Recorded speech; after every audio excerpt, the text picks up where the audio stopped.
그래서 폭정이 다가오고 힘들고 어려우면 하나님 앞에 부르짖어서 하나님께서 다시 사사를 보내주셔서 문제를 해결해 주시고 구원해 주시는 출애굽의 촉소판과 같은 일을 하나님께서 하고 계세요. 그리고 사사가 있는 동안에는 평안했는데 그가 죽고 나면 다시 우상 숭배를 비롯하여서 그들이 범죄하는 모습들을 계속해서 볼 수가 있습니다.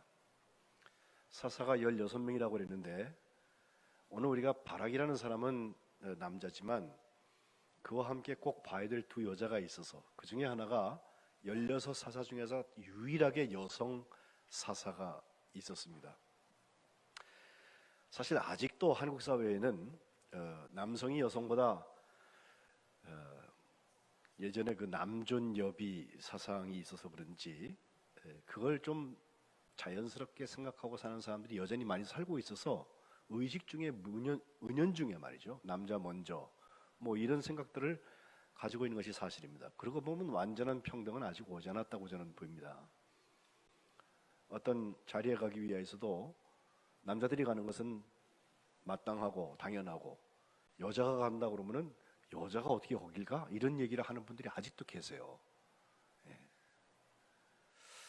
그런데 요즘에 놀라는 것은 육군사관학교에 가봐도요. 사관학교 군대는 주로 남자들이 가서 장교 훈련을 받는 곳이었는데 거기도 여성 생도들이 많이 있고요.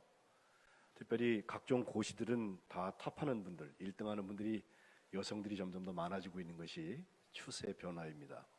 뭐 이렇게 엘리트 계급에서만 볼 게 아니라 사회생활 전부를 놓고 볼 때에도 그 유리천장은 점점 깨져가고 있습니다. 그런데 바로 사사시대의 유대 사람들에게는 어땠나? 그 바로 앞에 있었던 출애굽 사건에서도 보여지는 것처럼 사람을 셀 때에도 장정만 60만이라 이렇게 세지 여성이나 어린아이를 세지 않았습니다. 어쩌면 이름도 안 줬을지도 모르겠어요. 우리도 예전에는 성만 가지고 사는 여자들이 많이 계셨거든요. 무슨 씨 부인. 그리고 나중에 안 되면 아이의 이름을 불러서 개똥이 엄마 이렇게 부르는 경우가 많았는데 지금 그렇지 않죠. 근데 그 당시를 생각해 보면 유대인들에게도 여전히 여성들은 인권 사각지대에 있었던 사회적 약자의 대표적인 사람들이었습니다.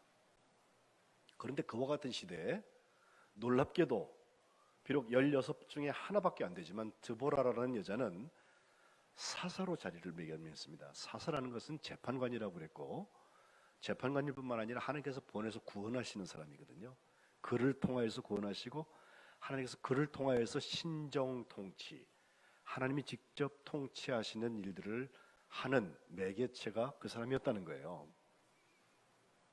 오늘 우리가 읽은 사사기 4장 앞에 1절부터 보면은 이 얘기가 확연하게 잘 나오는데 그의 이름을 쭉 설명하면서도 랍비돗의 아내 여선지자 드보라라고 하면서 이스라엘의 사사가 되었다라고 되어져 있죠. 여선지자가 사사가 되었다는 것입니다. 구약 성경에 나오는 여성들 중에서 지도자들이 그리 많지 않습니다.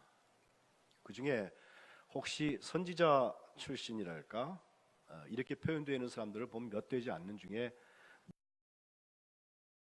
그런 표현을 하고 있고 요시야 왕 때 그 요시야 왕에 대해서 하나님의 말씀을 전달해 주었던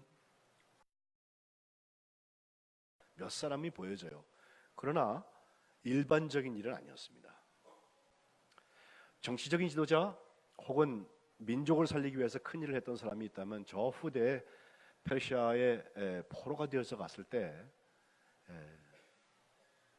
그 나라의 왕비가 되어져서 자기 민족을 위하여서 목숨을 걸고 가서 구원했던 에스더 같은 사람이 있겠죠. 근데 에스더에 비할 수 없이 중요한 역할을 오늘 우리가 바락과 함께 보는 드보라가 하고 있습니다. 여사사로서 2절에 보면 사람들이 거기에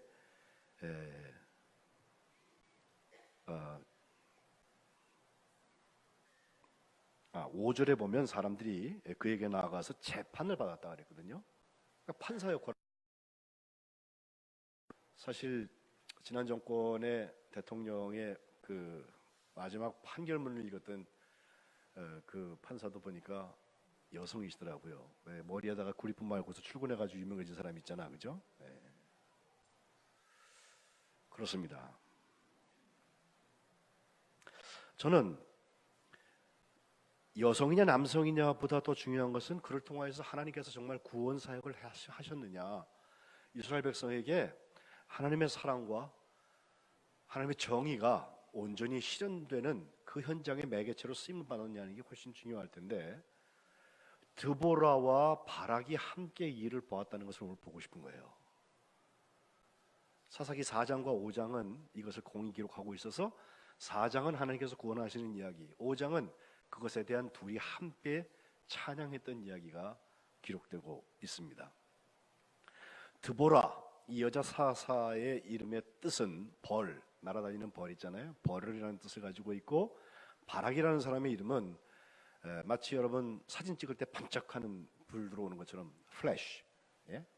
반짝 들어오는 그런 뜻을 가지고 있는데, 그 시대 상황이 참 묘한 시대 상황입니다. 2대 사사가 예훗이라는 사람인데, 그 에훗이 죽은 다음에 다시 이스라엘 백성들이 여호와의 목전에 악을 행했다. 4장 1절에 그렇게 얘기하고 있고, 그래서 하나님께서 이번에 쓰신 노략자는 가나안 땅 중에서 하솔이라는 곳을 통치하는 가나안 왕 야빈이라는 사람을 보내셔서, 그와 그의 군대 장관의 이름은 시스라라는 사람이었는데, 야빈과 시스라 그 팀이 가가지고 이스라엘을 얼마나 못 살게 구는지 20년 동안 심히 학대했다는 거예요. 거기에 저항할 수 없는 것은 문화가 달라요. 이 사람들은 철기 문화를 가지고 있어서 3절에 보면 철병거 900대가 있었다. 우리가 6.25 때 주일날 아침에 6월 25일에 1950년도에 저 38선을 뚫고 내려오는데, 거기는 탱크를 들고 있고 우리는 소총을 쥐고 있는데 이게 안 되잖아요. 그래갖고 그냥 쫙 밀려 내려갔잖아요. 똑같습니다. 그 당시 철병거 맞춰가지고 있는 사람들 차이가 많이 나는 것입니다. 이렇게 900대나 되는 그 철병거를 들고서 찾아오니까 방법이 없어요. 약탈당할 수밖에 없고 무려 20년 동안 심히 학대를 당했습니다. 지난주에 보았던 기드온 때는 7년 동안 약탈을 당했는데도 못 살겠어가지고 하나님께서 기드온을 부르셔서 구원하셨는데, 지금 20년이 되었을 때 이스라엘 백성들이 하나님께 부르짖죠. 그러자 4절에 오늘 읽은 말씀에 보면 드보라가 나오게 되고, 그 드보라는 사람을 재판하는 사람으로 부름받았을 뿐 아니라 6절에 보면 이제 사람을 보내서 바락이라는 사람을 불러오기 시작을 하는데, 납달리 지파의 그 게데스라는 곳에다가 불러다가 그에게 하는 말입니다. 하나님께서 이렇게 명령하셨는데, 네가 납달리와 수블론, 이스라엘 전부의 한 중간쯤 됩니다. 위도로 보아서 이 납달리와 다볼산으로 가라. 그 다볼산이라는 곳이 바로 900대 철병거가 지금 와 있는 곳이에요. 10,000명이 가서 죽으란 얘기예요. 어찌 보면 세상적으로 볼 때는. 근데 오늘 찬양 내가 찬양한 것처럼 믿음으로 가리라, 그죠? 믿음이 부족했는지 이 이야기를 듣고 하나님께서 분명히 우리에게 우리 손에 넘겨주신다는 말씀을 하는데도 불구하고, 바락은 8절에 보면 당신이 나와 함께 가면 내가 가고 당신이 함께 안 가면 나 안 갑니다 라고 말해요. 그래서 어떤 사람은 바락은 이때까지는 믿음이 없었다라고 해석하는 분들이 있는데, 저는 꼭 그렇게 보고 싶지 않아요. 정말 하나님의 사람과 함께 가서 전쟁을 하고 싶은 마음이 있어서 그 현장까지 같이 가자고 초청했다고도 볼 수 있잖아요.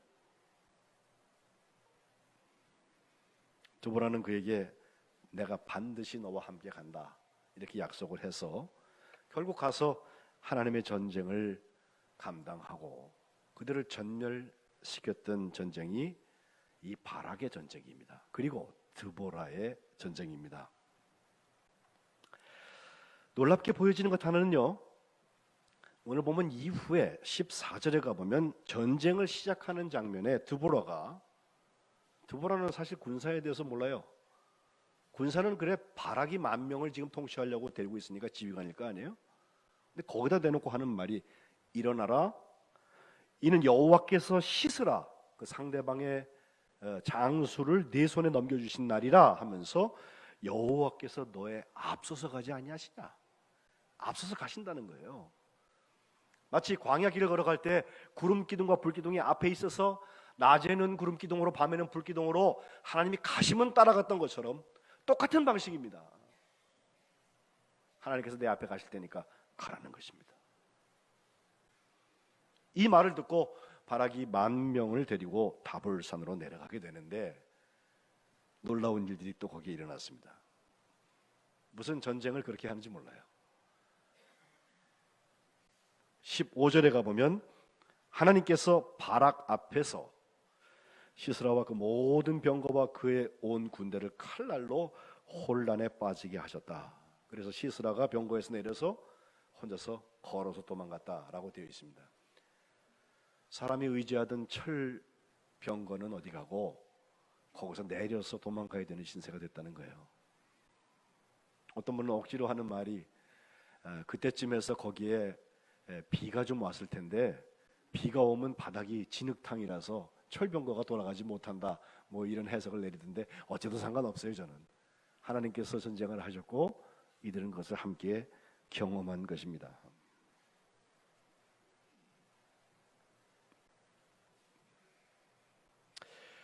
사사기 5장에는 드보라와 바락이 함께 찬양을 하나님께 드렸다고 했는데 이 시작부터의 모든 과정을 같이 되돌아보면서 찬양을 만들어서 노래하고 있어요. 5장 7절에 보니까 이스라엘에는 마을 사람들이 그쳤다. 이것은 아직 압제받는 현상입니다. 그런데 나 드보라가 일어나서 이스라엘의 어머니가 되기까지 그쳤다라고 말해요. 거꾸로 말하면 내가 일어나서 이스라엘의 어미가 되어서 그쳤던 것들을 풀어놓는다는 것입니다. 하나님의 도우심으로. 그리고 거기에 파트너가 돼서 함께 일해준 사람이 바락이에요.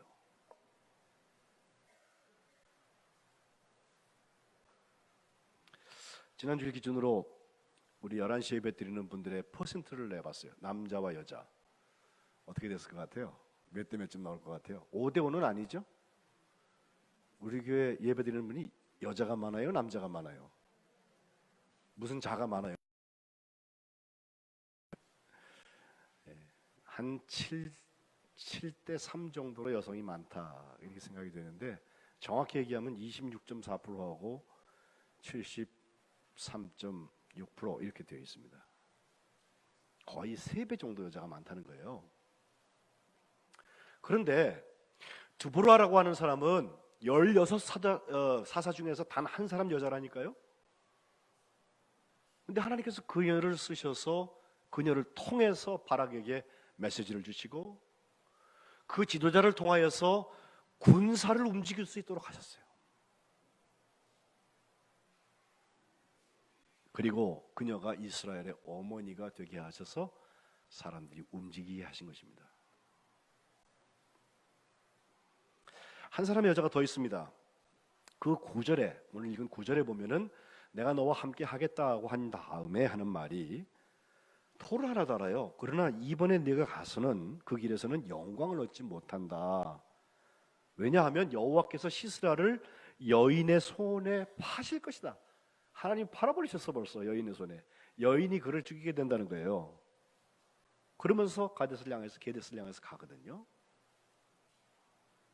실제로 뒤에 있는 말씀을 계속 읽어보면 그 시스라는 병거를 벗어 던지고 도망을 가긴 가요. 근데 자기 고향 쪽으로 안 가고 겐으로 가가지고서 옛날부터 잘 평화롭게 알고 지내던 사람들 집에 들어가게 되는데 그 집이 헤벨이라는 사람의 집이고 그 아내가 야엘이라는 여자가 있었어요. 그 텐트 장막 속에 이르렀는데 서로 좋은 사이니까 얼른 들어오라고. 그리고 이제 너무 지금 피곤할 거 아니에요. 전쟁에서 패해가지고 도망가는 장수. 그래서 물 달라고 그러니까 우유를 주고 그리고 이불을 덮어줬더니 잠이 들었는데 잠자고 있는 동안에 이 야일이라는 여자가 가가지고 장막에 그 텐트에 쓰는 못 같은 말뚝 그걸 가지고 누워 있는 사람 관자를 관통시켜 버렸어요. 뭐 멋지를 해가지고.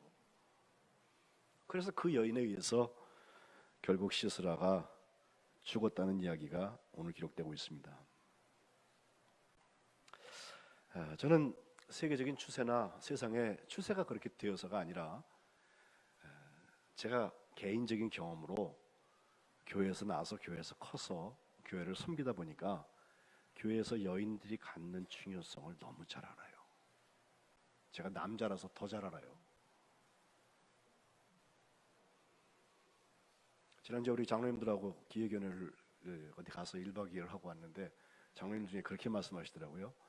여자 장로님이 나오는데 제일 걸림돌이 되는 것은 여자 권사님들입니다. 그렇게 말씀하시더라고. 예. 결국 못하는 거예요. 그러면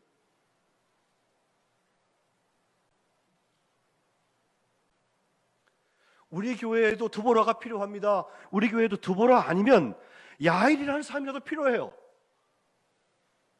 특별히 지도자로 쓰임 받거나 아니면 이름 없이 쓰임 받는 사람들이 양쪽이 다 필요해요. 하나님 보시기에는 둘 다 똑같이 중요해요. 드보라는 이름만 사람이고 판사니까 유명하고 사람들한테 칭찬받고 존경받고 초점이 되고 판관 곧 사사 중에 한 사람이라고 이름을 기억하고, 야엘이라는 사람은 여러분 처음 들어보시잖아 대체로, 그죠? 그런데 그 군대 장관을 결국은 죽였던 사람은 야엘이었어요.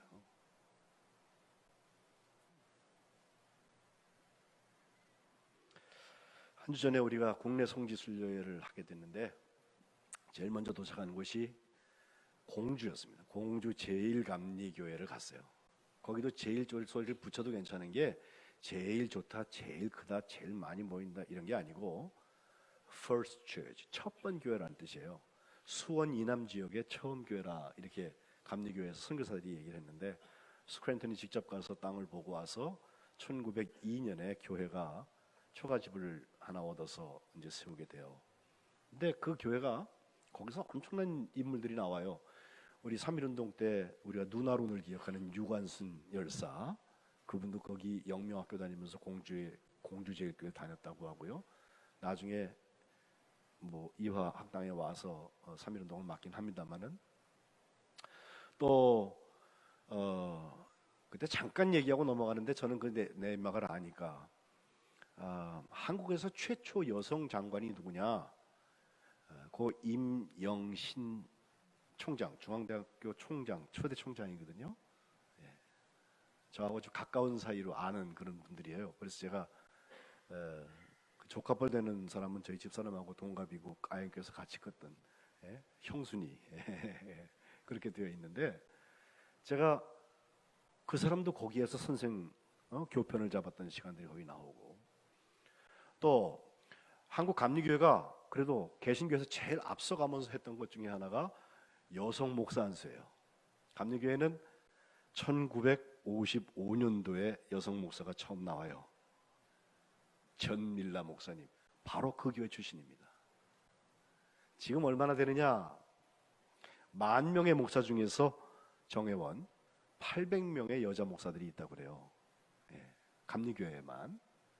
그런데 우리 통합 측, 우리 홍합교회, 홍익교회 같은 통합 측은 우리보다 40년 늦게 1995년도에 허용이 되어서 그 다음해인 96년도에 통합 측 1호 여성 목사가 나와요. 그리고 그보다 조금 일찍 성결교 기장 기독교 장로회는 좀 더 일찍 했고, 또 예성은 그 조금 뒤에 할 뿐이지 감리교회가 단연 앞서서 그 일들을 나갔습니다. 여성 지도자들을 세워나가는 일들, 합동이나 고신개혁이나 합동정통 아직도 여성 안수 주지 않습니다. 여성 사제도 없지만 여성 장로님도 안 계세요.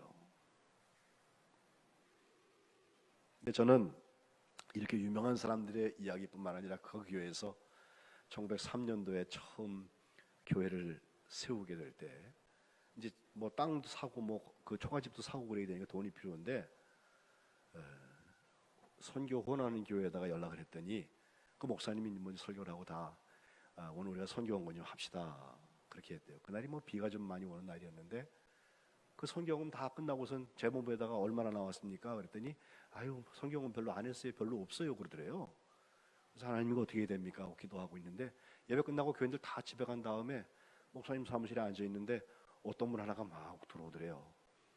그러면서 비가 오기 때문에 우산을 쓸고 오다가 우산을 엮고 들어오면서 목사님 이거 가지고 그 교회 지면 좋겠어요 하고서 내놨는데 충분히 하고도 남을 만큼 헌금이 됐대잖아요. 그래서 지금도 거기 뭐라고 되어 있냐면 헌신자의 이름 누구 뭐 이영찬 이런 이름이 있을 텐데 이름 안 밝히겠다고 그래갖고 우산 접은 사람 협산자 이렇게 써놨어요 거기다. 예. 그랬을 뿐만 아니라 그로부터 한 20년 좀 더 지나서 1930년도에 지금 교회 자리로 옮기면서 기역자 예배당 그걸 사게 될 때 그때도 역시 헌신이 좀 필요했는데 그때 남자들은요 눈치만 보고 있어요. 왜냐하면 돈줄은 아내들이 쥐고 있거든. 하나님 말씀하셔도 남편들은 함부로 헌금 못합니다. 그런데 잘 알려지지도 않은 한 여인, 옛날에는 이름도 없었던 것 같아요. 세례 받으면서 아마 이름을 받은 것 같은데 이 누자 두자 쓰는 여자 이 사람들은 다 루디아의 한자 표현이거든요. 지시성을 가진 지누드라는 사람이 2만 평 땅을 헌금을 했어요. 그것이 큰 공을 세워서 지금까지 공적비가 거기 있습니다. 그의 남편은 뭐 하는 사람이냐? 양두현 전도사였어요. 그들이 일제시대고 돈은 못 벌어도 하나님께 드릴 수 있는 것이 분명히 있었어요.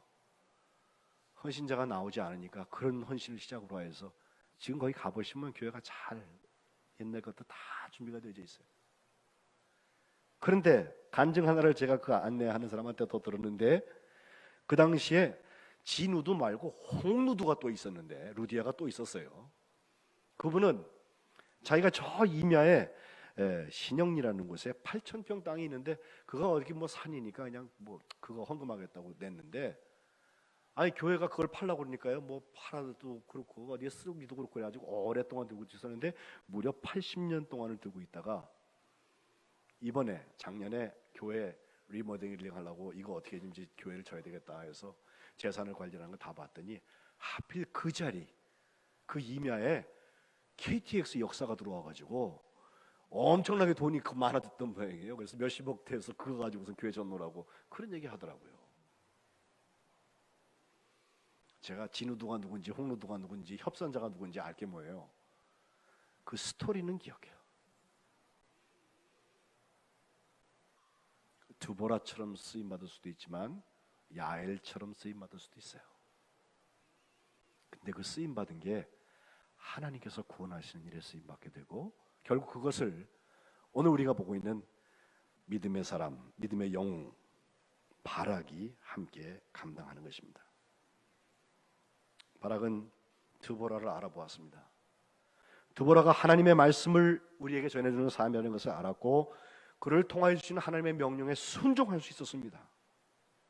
너는 납달리 자손, 스불론 자손 10,000명을 데리고선 다볼산으로 가라 하니까 가는 거예요. 물론 같이 가자고 얘기는 했어요. 가는 거예요. 믿음으로 가리라. 그리고 그 드보라와 협력했습니다. 드보라는 영적인 지도자로 그리고 현장의 전투는 바락이 감당했습니다. 마치 모세가 손을 들고 기도할 때 여호수아가 현장에서 전투를 했던 것처럼 이 남자와 여자의 이야기는 차별이 아니라 이제 구별일 뿐이에요. 다른 것뿐이에요. 기능이 달라요. 그는 거기서 그걸 해야 되겠고 나는 여기서 이걸 해야 되겠다는 것뿐입니다. 다만 주님이 기뻐하시는 일꾼임은 세워야 합니다. 주님의 마음에 합한 사람이 세워져야 합니다. 내가 친한 사람, 내가 오래 본 사람, 손에 붙들림을 받을 수 있는 사람이 쓰임 받아야지. 그게 교회죠. 그게 드보라고 그게 야엘이고 그것이 바락입니다.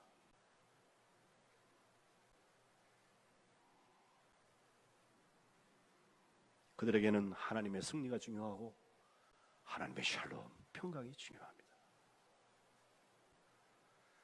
내 어깨에다가 타이틀 하나 올려놓는 게 중요하지 않습니다. 어떨까? 어떻게 하나님 기뻐하시는 믿음의 열매를 맺을까? 그것이 중요한 것입니다. 제가 장례를 수백 번을 하다 보니까 어지간한 장례는 나쁘지 않게 말씀해 드릴 수 있어요. 그건 사람이 듣는 얘기예요. 그때쯤 되면 이미 하나님 앞에 가 있어요. 거기서 결산할 때 할 얘기가 있어야지. 착하고 충성된 자가 네가 작은 일에 충성하였으니 내가 네게 큰 것을 맡기겠다. 하나님께서 기뻐하시는 일에 흔적들이 있는 사람이 믿음의 변화와 믿음의 성장과 믿음의 열매를 사는 것이지, 남은 사람들 듣기 좋은 얘기 목사가 적당히 해주는 정도 가지고 안 돼요. 오늘 주님이 여러분에게 하시는 말씀을 들으세요. 바락이 되든지 드보라가 되세요. 그렇지 않으면 야엘이라도 되세요. 야엘이 시스라를 죽였을 때 사실 바락은 별로 기분이 안 좋았을 것 같아요. 저 같으면 그랬을 것 같아요. 왜? 내가 지휘관이거든요.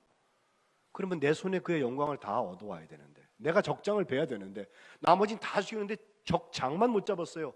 도망가가지고서 다른 여자, 아마 가정주부 같은 여자 때니까. 그러나 거기에 대한 이런 방구의 말이 없습니다. 꼭 내 손으로 해야 되는 것 아닙니다. 내 이름 남지 않아도 괜찮습니다. 내가 2등 해도 괜찮고 내가 꼴등을 해도 괜찮아요. 결국 이름 없는 조력자가 돼도 좋은데 주님께 영광이 돌려져야지. 주님이 구원하시는 일들이 일어나야지. 그 결과로 모두가 진멸시켰을 뿐 아니라 그때부터 40년 동안 그 땅에 평온이 찾아왔다고 오늘 말씀은 말씀하고 있습니다. 기드온 때에도 40년이에요. 우리 송민교회 하나님께서 사랑하시는 증거가 이렇게 나타났으면 좋겠어요. 드보라도 좀 나왔으면 좋겠어요. 그게 뭐 신학교 다니고서 나중에 목사가 되는 길 가지 않더라도, 우리 김혜진 목사님, 여자 목사님 마냥 그렇지 않더라도 하나님께서 얼마든지 쓰세요. 주님이 부르시는데 저는 부족해서 못해요, 이런 얘기만 하지 마세요. 네. 기도하세요. 주님의 마음에 담아주실 거예요. 그리고 우리 교회가 진짜 어떤 사교 클럽 같은 클럽이 아니고 정말 기도하는 사람들이고 교회의 미래를 걱정하는 사람들이 여기 앉아 있다면 하나님이 세우신 사람이 왜 안 돼요? 그거 안 되면 우리가 진짜 다 석고대죄 하나님 앞에 회개해야 돼요. 담임 목사부터. 아직은 모르겠어요. 누가 어떻게 진행이 돼야 될는지, 어떻게 합법적인 절차들을 잘 만들어서 함께 감당해 나갈지 모르겠어요. 진통의 시간이 필요할 수도 있죠. 그럼 진통하죠. 그러나 결국은 하나님의 사람들이, 하나님의 마음에 합한 사람들이 쓰임을 받아야 돼요. 드보라처럼 바락처럼 하나님의 쓰임을 받고 하나님께 찬송과 영광을 돌려드리는 성민교회 되시기를 주님의 이름으로 축복합니다. 기도하겠습니다.